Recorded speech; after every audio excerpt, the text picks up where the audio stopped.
Bonjour et bienvenue, c'est un plaisir de vous retrouver pour une nouvelle saison de la matinale. Première information à retenir aujourd'hui, ce lundi matin, c'est la toute première action publique du nouvel ambassadeur américain à Paris, Charles Kushner, qui consiste en une lettre à Emmanuel Macron pour dénoncer l'antisémitisme grimpant en France et surtout pour pointer le manque d'action du gouvernement d'Emmanuel Macron. Selon lui, une première action publique qui lui vaut une convocation au Quai d'Orsay. C'est l'information à retenir. Ce n'est pas une convocation anodine, pas du tout. Nous vous expliquerons pourquoi dans quelques instants.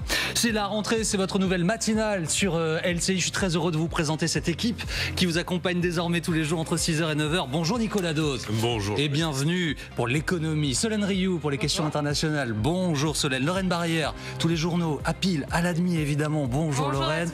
Bonjour Claire Delorme pour la météo. Bonjour Claire. Bonjour Christophe Barbier. Bonjour. La politique avec vous chaque jour. Et puis tout ce qui traverse notre société, toutes les tendances avec Sandra Marconi. Bonjour à Sandra. tous. Je voudrais commencer avec un jeu des 7 erreurs, enfin de l'erreur. Vous reconnaissez Christophe Barbier ?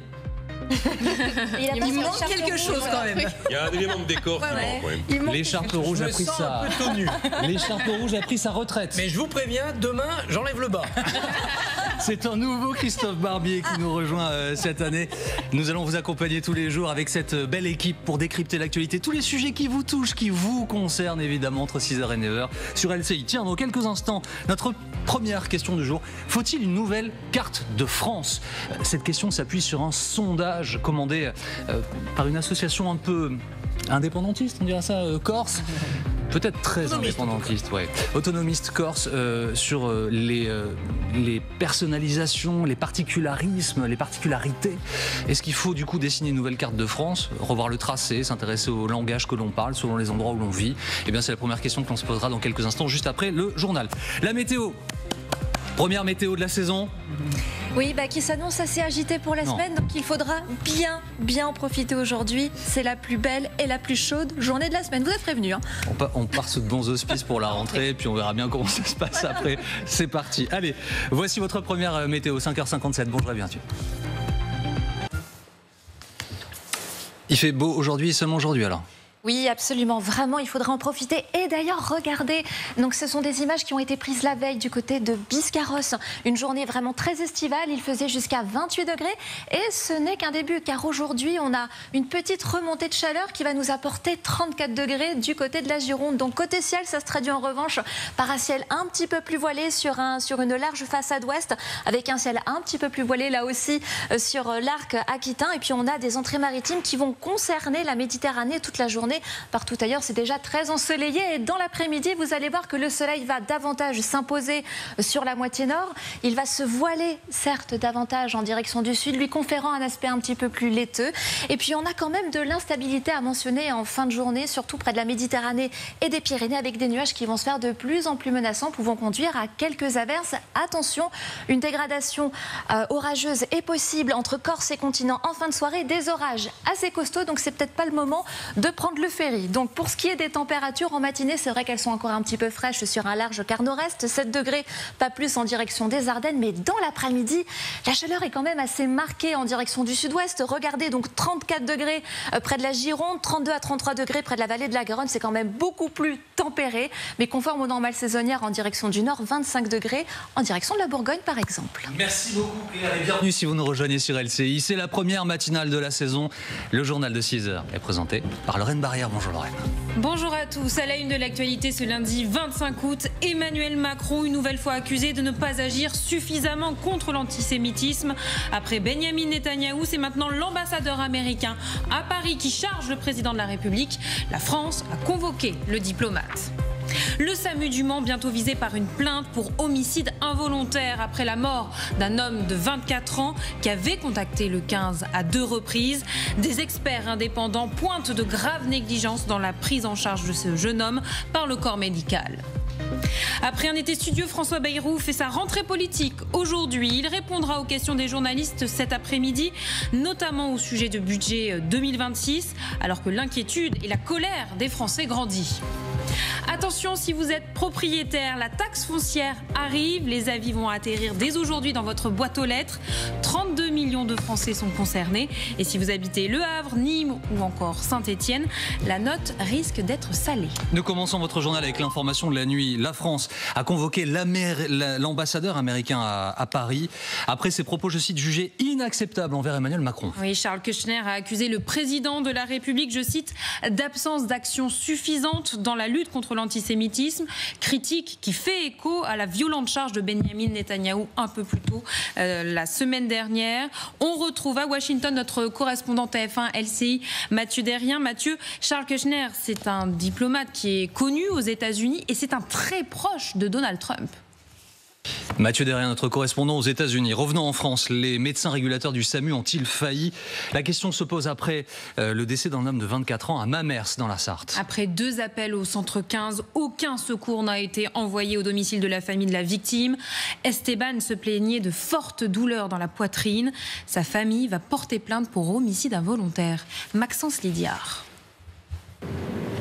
J'ai l'impression que je respire à moitié. Voici les mots prononcés au téléphone au SAMU par Esteban Vermersch, quelques heures avant son décès, le 29 janvier dernier. La veille, le jeune homme de 24 ans suffoque. Il appelle le SAMU, mais le médecin régulateur le rassure. Il ne s'agit selon lui que d'un simple problème musculaire. La situation ne s'améliore pas. Le jeune homme rappelle le lendemain, en début d'après-midi. Mais là encore, aucune équipe médicale n'est envoyée. Esteban sera victime d'un pneumothorax. Son cœur lâche. Il décède. Quand quelqu'un rappelle la nécessité de porter secours, et me semble légitime dans la pensée scientifique et médicale. La famille du jeune homme va porter plainte pour homicide involontaire après avoir consulté l'avis de 2 experts indépendants qui pointent de graves négligences dans la prise en charge. Selon l'avocat, l'absence de dialogue avec l'hôpital depuis plusieurs mois explique cette décision. Ça ne plaît absolument pas à la famille qui en fait veut faire de cette histoire-là une symbolique quand même assez importante pour que les acteurs de santé reconnaissent leurs responsabilités quand ces accidents arrivent.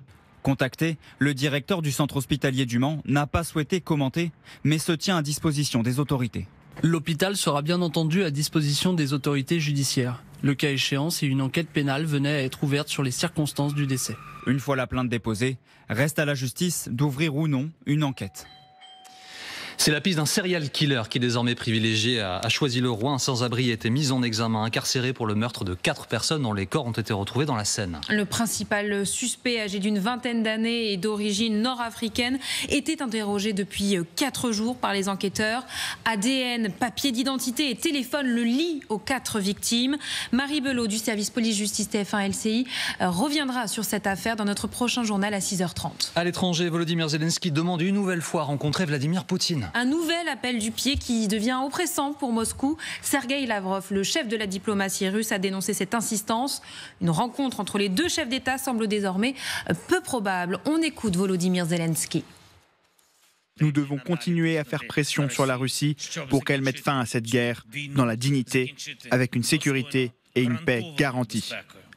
Cela n'est possible que grâce à la force combinée de tous ceux qui, dans le monde, aspirent à la paix et respectent le droit international. Le dialogue entre dirigeants est la voie la plus efficace. C'est la rentrée de votre matinale sur LCI, c'est aussi la rentrée du Premier ministre. François Bayrou convoque la presse aujourd'hui à 16h. Oui, le chef du gouvernement est attendu au tournant au sujet du budget 2026. Surtout que le mouvement Bloquons tout du 10 septembre prochain semble prendre de l'ampleur. Clément Guillonneau. Une rentrée politique qui s'annonce périlleuse pour François Bayrou. Le mouvement de blocage annoncé pour le 10 septembre prend de l'ampleur, notamment chez les militants de la France insoumise. Je serai en grève, j'irai pas travailler, je manifesterai dans la rue. Cette fois, ça va être, on va bloquer le pays. Il faut que le peuple réussisse à se faire entendre et j'ai un grand espoir que cette fois-ci on y arrivera. Il faut bloquer ce pays pour qu'enfin on soit entendu. 70% des Français soutiennent le mouvement. Le Premier ministre semble déjà redouter les prochains jours. Il faut une rentrée à la hauteur de l'histoire, pas une rentrée de décomposition avec mobilisation, négociation, marche arrière. François Bayrou affirme que le blocage ne peut être la réponse à la crise budgétaire. Il appelle à nouveau aux efforts collectifs. Ce qu'on entend le plus souvent, des efforts, oui mais pas pour moi. Les immigrés, les riches, c'est eux qu'il faut faire payer. En réalité, il faudra que tout le monde participe. Le Premier ministre doit s'exprimer lors d'une conférence de presse aujourd'hui à 16h. Une grogne qui s'accompagne d'inquiétudes concernant les restrictions budgétaires et leur impact sur le pouvoir d'achat. C'est en tout cas ce qui ressort lorsque l'on vous interroge. Écoutez. Moins de sorties et une consommation un peu plus rationnelle et rationnée, je pense. On aura de toute façon une gestion différente à faire. Je pense qu'il y a d'autres efforts à faire que de demander à la population. Cette journée du 10 septembre, ce bloquons tout. Christophe Barbier revient dans quelques instants dans l'édito politique. Et puis vous pourrez suivre la conférence de presse de François Bayrou, évidemment, sur LCI en direct, comme tous les grands événements. Ce sera à partir de 15h. Nous allons maintenant revenir sur un petit papier qui va arriver chez vous. Là, les avis de taxes foncières commencent à être envoyés aujourd'hui. Oui, en effet, la facture risque d'être plus salée, notamment si vous habitez à Nîmes, Le Havre ou encore Saint-Étienne. Les explications de Lino Vial. Alors tiens, voilà, question passionnante. Qu'avez-vous consommé cet été ? Eh bien, vous avez raffolé des glaces et aussi des boissons fruitées, mais vous avez aussi investi dans des ventilateurs avec une hausse des ventes de 320% par rapport à l'été dernier. Clément Guillonneau a passé au crible vos caddies. Et à l'instant en antenne, Sandra Marconi nous dit « Heureusement qu'on n'a pas scanné mon caddie. Aurait-on découvert à l'intérieur de ce caddie ?» Pas de glace, ça c'est sûr. Bon, je ne sais pas si c'est la glace qui le tient en forme, mais Olivier Giroud ne vieillit pas. Vous savez que l'international français, meilleur buteur de l'histoire des Bleus, est arrivé à Lille. Il est revenu en France pour le championnat. Il a marqué encore hier. Et on voit le ralenti, c'est pas mal. C'est pas mal du tout. C'est pas mal. Merci Lorraine, revenez s'il vous plaît à 6h30. Oui, évidemment, à tout à l'heure. Pour un nouveau journal. Il est 6h10, voici votre première question du jour. Tiens, d'où êtes-vous autour de la table ? De quelle région êtes-vous originaire ? Plutôt parisien, mais avec une origine sud-ouest. Pays de la Loire. Sud-ouest, excellent. Pays de la Loire. Origine d'Ardèche. Ardèche. Haute-Savoie, Auvergne-Rhône-Alpes. Corrèze. Corrèze, évidemment. Est-ce que vous aimeriez avoir un redécoupage régional ? C'est la question que nous nous posons ce matin. Est-ce qu'il faut une nouvelle carte de France ? Sondage IFOP. Alors, commandé par Région et Peuple Solidaire. C'est un organisme, une organisation corse plutôt autonomiste. Mais le résultat est intéressant. 68% d'entre vous sont pour un redécoupage de certaines grandes régions pour des raisons culturelles, historiques. 71% pour un renforcement du pouvoir des régions. Écoutez Frédéric Dabi, c'est le patron de l'IFOP, au sujet de ses revendications régionales. Le fait régional s'impose de manière très forte et on voit l'ensemble des Français soutenir les revendications des régionalistes sur le plan juridique, sur le plan territorial ou sur le plan linguistique. Au-delà des culture. Est-ce qu'il y a des pouvoirs dans les régions, Christophe ? Ah oui, il y a des pouvoirs énormes. Transport, lycée, formation professionnelle, tout ça, c'est les régions. Aménagement du territoire, environnement. Ils peuvent se mêler aussi dans les régions du tourisme, du sport, de la culture. C'est très important. Et surtout, le pouvoir économique. Avec la redistribution des fonds européens. La stratégie économique, c'est les régions. C'est tout l'esprit qu'avait voulu insuffler François Mitterrand dès le 15 juillet 1981 dans le Conseil des ministres où il promulgue les lois sur la décentralisation. Il dit « La France a eu besoin d'être centralisée pour se faire, elle doit maintenant être décentralisée pour ne pas se défaire. » Et on vit là-dessus depuis plus de 40 ans. Sauf qu'il y a eu une autre réforme faite par François Hollande en 2014 pour justement réduire le nombre de régions et aboutir à ces régions, ces 14 régions. Et il précise dans sa tribune de juin 2014, François Hollande, dans ce nouveau contexte, le Conseil général, c'est-à-dire le département, devra disparaître. Et comme vous l'avez constaté, ça n'a pas disparu. Les centralisateurs contre les Girondins, histoire quasi éternelle. Alors écoutez à nouveau Frédéric Dabi sur la déconnexion entre ce qui se passe à Paris et ce qui se passe sur les territoires. C'est un peu d'ailleurs le sens, ce qui transparaît dans cette étude de l'IFOP. 90% des Français jugent que les politiques à l'échelle nationale sont déconnectés des questions locales. Ça en dit long sur le chemin qui reste à faire. Ça en dit long aussi comme des événements récents, comme la fin du cumul des mandats, a créé une sorte d'étanchéité entre la scène politique nationale qui est jugée déconnectée de la scène politique locale. Déconnecté. Je m'arrête 2 secondes sur ce mot parce qu'il est intéressant. C'est vraiment ce que disent les gens. L'impression que les politiques à Paris sont très très loin de la réalité. Alors là, vous la connaissez cette carte, hein. Je vous ai pas fait le quiz de combien il y a de régions, etc., etc., etc. Bon, Nicolas, ce que vous nous expliquez ce matin, c'est qu'on peut en redessiner autant qu'on veut, ça n'a pas changé la réalité économique. D'abord, je reviens sur ce que disait à l'instant Christophe. C'est un échec, la décentralisation. On est l'un des pays les plus centralisés d'Europe. Les départements ont été créés à une époque où il fallait qu'il y ait moins de 24 heures de cheval entre l'administré et son administration. C'est plus tellement le cas aujourd'hui. On peut les conserver la main sur le cœur, sur les plaques d'immatriculation, parce qu'on y tient. Mais l'échelon administratif des départements devrait depuis longtemps avoir été supprimé. Ça n'a pas été le cas. Et la Cour des comptes avait essayé d'estimer justement la réforme des régions de François Hollande. Elle devait rapporter de l'argent, elle a coûté de l'argent. Notamment parce qu'on n'a pas supprimé les doublons. Et puisqu'il y a eu une inflation salariale. Automatiquement, quand vous allez marier plusieurs services, eh bien, c'est le mieux-disant qui l'emporte et tout le monde va s'aligner sur le mieux-disant. Tout ça est un échec. Il faudrait d'ailleurs supprimer les intercommunalités qui ont rajouté un élément supplémentaire. Le fameux millefeuille, vous entendez parler de ça depuis combien de temps? Longtemps. Alors, moi, je pense qu'une nouvelle carte de France ne changera rien à 3 plaies fondamentales qui aujourd'hui frappent les régions. Et en fait, les régions, c'est la fonction publique territoriale. C'est le clin d'œil, ce que vous venez de dire. Le cheval. Le cheval. Je sais pas quoi. Est-ce que les chevaux vont plus vite? C'est l'un des 3 éléments, si vous voulez, de la réforme de l'État. C'est la réforme publique territoriale. Elle a 3 plaies absolument incontournables aujourd'hui. La première, ce sont les effectifs. C'est là où les effectifs ont explosé. FIPECO a calculé sur 25 ans que c'est plus 46% dans la territoriale, quand c'est plus 14% pour l'ensemble de la population. Le sujet des effectifs de la fonction publique est d'abord dans la territoriale. C'est là également où le temps de travail n'a pas réussi à s'aligner sur les 35 heures. On est en dessous, 20 heures en dessous de la durée légale de 1607 heures par an. Et c'est là enfin où on a assisté au plus gros boom de l'absentéisme en France. Donc il y a vraiment 3 plaies économiques à régler dans les régions. Vous dessinez la carte comme vous voulez, le sujet ne sera pas réglé pour autant. Alors, ça c'est notre dicton préféré dans la matinale, mais depuis maintenant plus de 2 ans, quand je m'ausculte, je m'inquiète. Quand je me compare, je me rassure. Alors, est-ce qu'on se rassure ou pas? Regardons à l'étranger comment c'est fait. Parce qu'il y a des pays solennels où les régions ont plus de pouvoir que chez nous. Oui, c'est très divers. Il y a 3 États fédéraux au sein de l'Union européenne. Il y a l'Allemagne, l'Autriche et la Belgique. On vous a concocté une petite carte pour se rendre compte.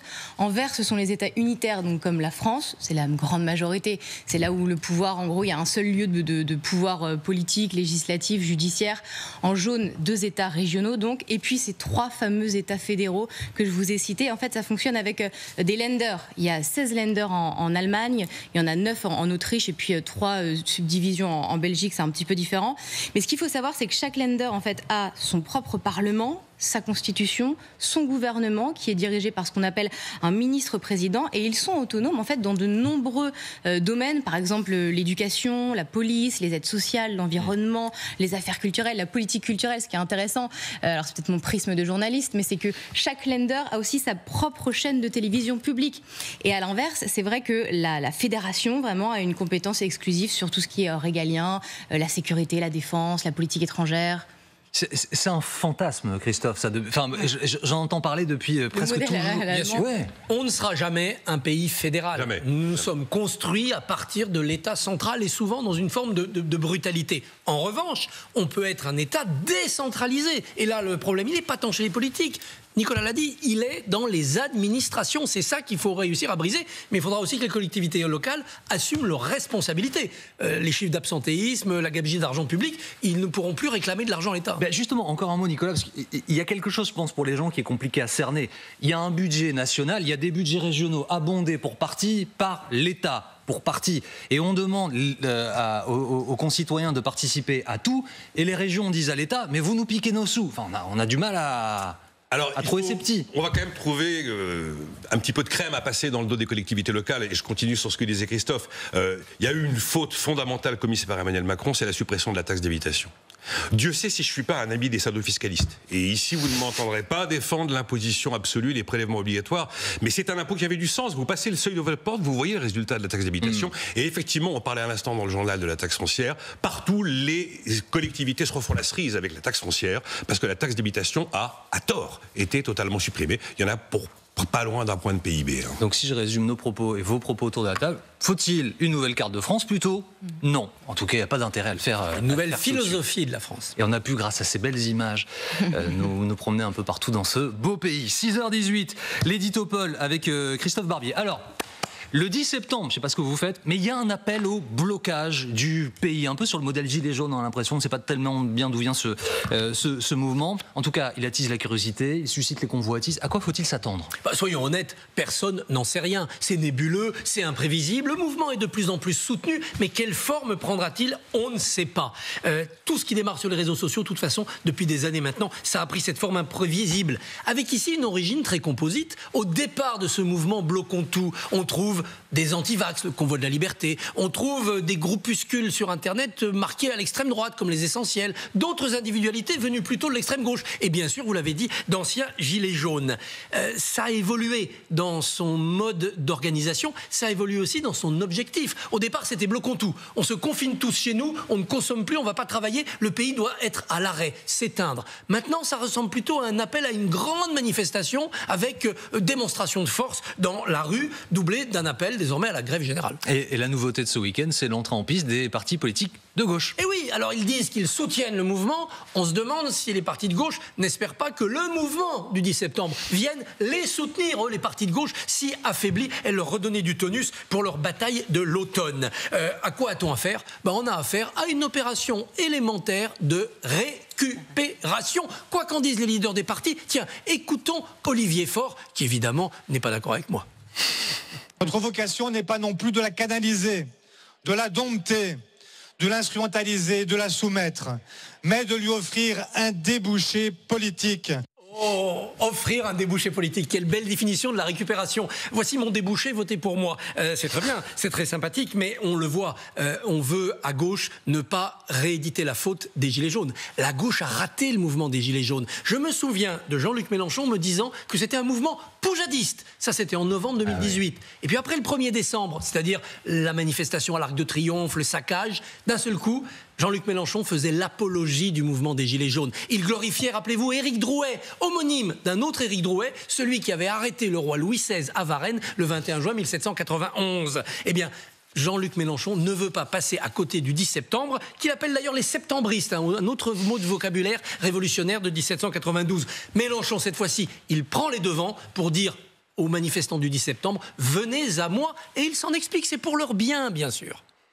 C'est nébuleux, c'est flou, c'est noyauté par l'extrême droite. C'est ce que disent en réalité les syndicats, comme Sophie Binet de la CGT. Donc Mélenchon les récupère un petit peu. Nous verrons le 10 septembre. 1. Si le mouvement est au rendez-vous. 2. Si la gauche arrive à en tirer des profits politiques. Ou 3. Si peut-être la récupération de la gauche actuelle ne décourage pas les citoyens d'aller manifester le 10 septembre. Et c'est évidemment ce qu'espère le gouvernement. Et on verra ce qu'en dit d'ailleurs François Bayrou tout à l'heure, conférence de presse à 16h, édition spéciale dès 15h sur l'antenne d'LCI. Vous suivrez cet événement politique comme tous les grands événements évidemment sur notre chaîne. 6h21, accueillons Anissé Mida, nouveau rendez-vous dans la matinale. Bonjour Anissé, ne vous cassez pas et ne cassez pas le matériel, mais surtout vous, ça c'est important. Anissé, c'est déjà demain. Vous avez évidemment toutes les nouveautés. Vous les connaissez. Et ce matin, vous nous racontez comment des gouttes, écoutez bien, la phrase, j'ai presque du mal à la croire, comment des gouttes pourraient vous permettre de corriger la vue, ça ? Oui, on votre vue. vue. Science-fiction que c'est complètement loufoque. Non, c'est très très concret parce que ça va arriver là dans quelques mois. Ça va arriver au mois d'octobre. La commercialisation des premières gouttes qui remplacent des lunettes de lecture. Vous savez, les fameuses loupes des presbytes. Alors, les loupes des presbytes, on se moque un petit peu.